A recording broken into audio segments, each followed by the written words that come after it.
In this edition of Turtles 101, we are covering the secret origins of the Turtles.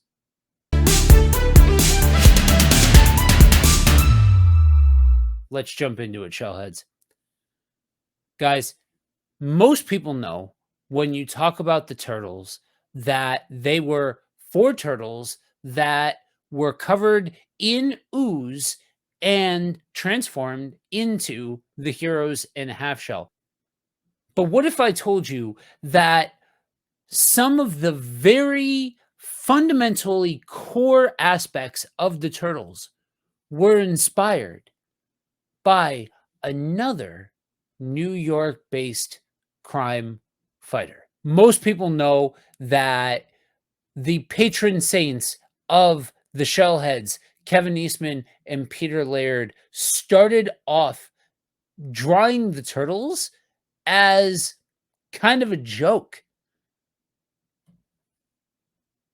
Back in 1983, Kevin Eastman drew a sketch of a nunchuck-wielding Ninja Turtle together with Peter Laird.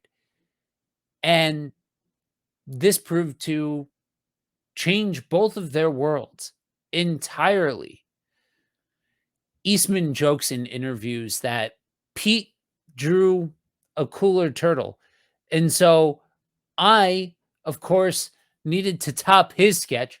So I drew four of them standing in dramatic poses. That was in pencil, but Pete inked it and added teenage mutant to the Ninja Turtle part. We were just pissing our pants that night, to be honest. This was the dumbest thing ever. The duo drew inspiration on Frank Miller's run, both on Ronin, but also arguably one of his most famous runs in all of comics on Daredevil, among others, for the first comic book outing of the Turtles. With, yes, the man without fear being directly responsible for the birth of the Teenage Mutant Ninja Turtles. That's right. Marvel's Daredevil finds himself in the same spot as the Turtles at their origin. The first issue, Eastman and Laird connected the Turtles to the first issue of Daredevil from 1963. Splinter, whose owner, Hamato Yoshi, had been killed by Oroku Saki, witnesses a young Matt Murdock save an old blind man from being run over by a truck. Now, unfortunately for Matt, a canister containing a radioactive isotope struck him in the eyes, causing his blindness.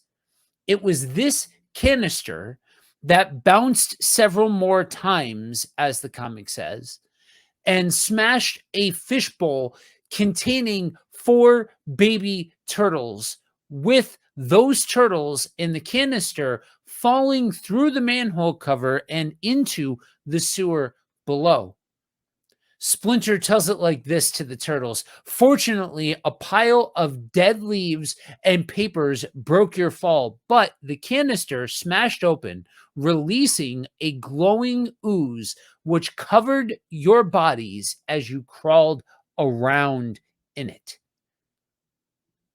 It was this moment where the heroes and the half shell were born. But the Daredevil inspiration does not stop there. Splinter's name is actually a tip of the hat to Matt Murdock's mentor, Stick. The Hand, who were Daredevil's enemies during Miller's run, inspired the Foot, who would become the Turtles' ever-present enemy.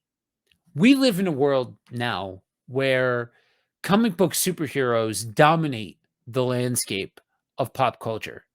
We've been seeing heroes on the big screen for over a decade now with shared universes, shared multiverses, and no sign of slowing down. But it wasn't always such commonplace. As a matter of fact, this kind of crossover at one point in time was absolutely unheard of. So this was a big deal when it came out, as Eastman and Laird did interviews, that they intrinsically tied those two origin stories together.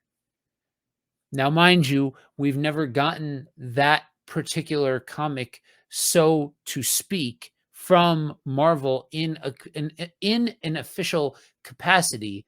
However, from an artistic perspective, this is how the patron saints of the Shellheads set everything in motion. And this, guys, is the secret origins of the Shellheads.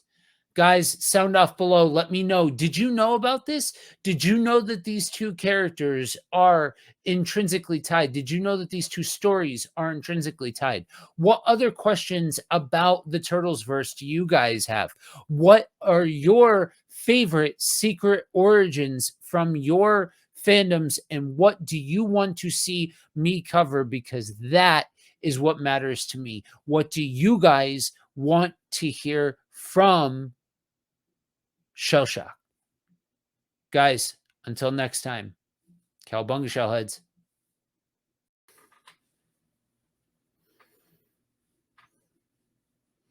Are you going to tell the people about the Turtles again? Are you the ultimate Shellhead? Yeah. Are you the unofficial mascot of the Turtles Nation? Yeah.